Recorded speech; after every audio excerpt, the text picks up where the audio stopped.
Kalah 4-0 lawan Jepang langsung generalisir timnas, sadar kualitas semua proses lebih baik kok.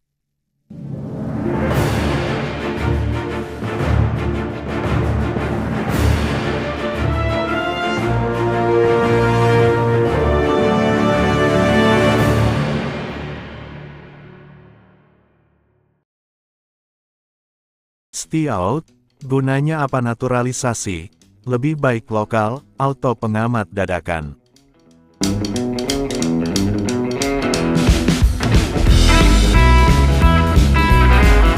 Sampai sejauh ini, peningkatan kualitas timnas menjadi lebih baik, memang tak terbantahkan, walau masih ada beberapa yang menganggap tak jauh lebih baik.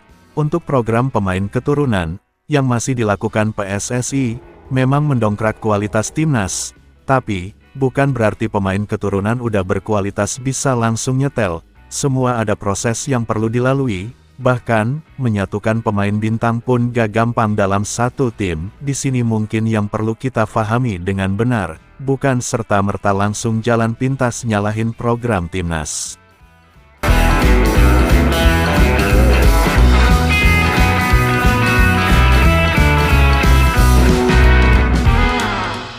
STY out, apalagi ini, jangan serta-merta mengemukakan suara yang seperti ini.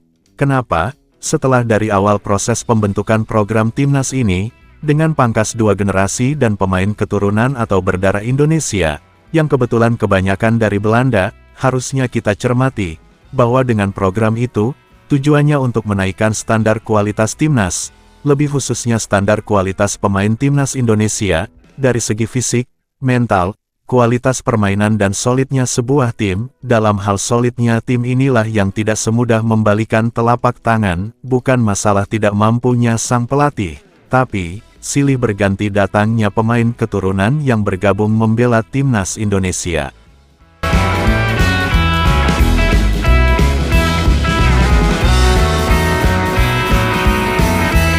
Barisan pertahanan timnas, kenapa sih milih pemain yang keturunan back terus? Kan kita butuh penyerang alias striker. Memang, kalau dilihat kebutuhan utama timnas, semenjak program ini dilaksanakan adalah buntunya barisan penyerangan. Di sini kita menyebutnya, sadar kualitas tim, dibanding negara-negara peserta dalam grup ini kitalah yang punya ranking paling buncit. Karena sadar akan hal itu PSSI, sampai akhir-akhir ini yang datang bergabung ke timnas dari barisan pertahanan.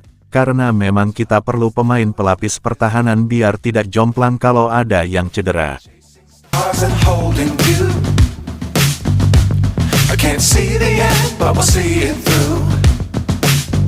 Lantas kenapa butuh beberapa pelapis pemain bertahan? Dalam grup ini kita sadar kita di bawah mereka, seperti Bahrain, Australia, Arab Saudi dan Jepang.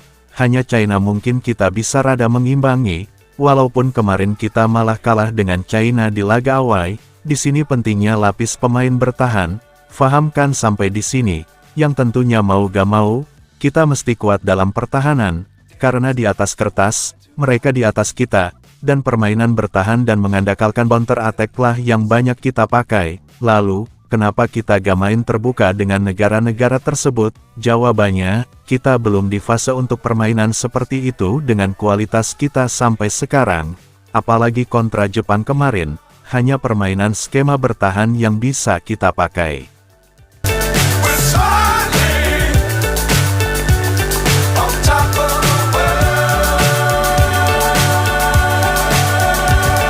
STY out itu hanya ungkapan sesaat. Suarakan saja evaluasi STY, mungkin akan lebih tepat dan tidak membuat gaduh. Apakah kita sudah lupa, permainan pernah tersaji apik saat kontra Australia, Arab Saudi dan Bahrain, jadi kita juga fair dalam menilainya, bukan saat kalah, dikit-dikit bilang pelatih out, gak gampang menyatukan tim jadi solid dalam waktu yang instan. Jepang yang begitu kuat dan solid antar pemain, mereka prosesnya gak sebentar.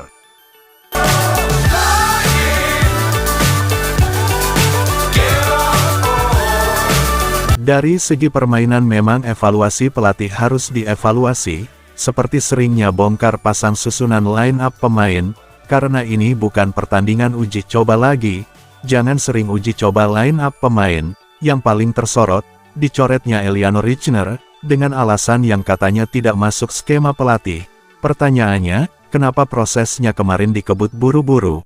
Bukankah permainannya tidak mengecewakan di awal debutnya, dan sering uji coba bongkar pasang susunan line up yang dilakukan pelatih? Harusnya bisa dong untuk dimainkan. Masa iya 2 kali pertandingan dicoret terus? Akan lebih disayangkan lagi kalau sekelas Eliano Richner di laga selanjutnya melawan Arab Saudi di GBK tidak dimainkan juga. Tidak tahu lagi kenapa Coach STY seperti itu.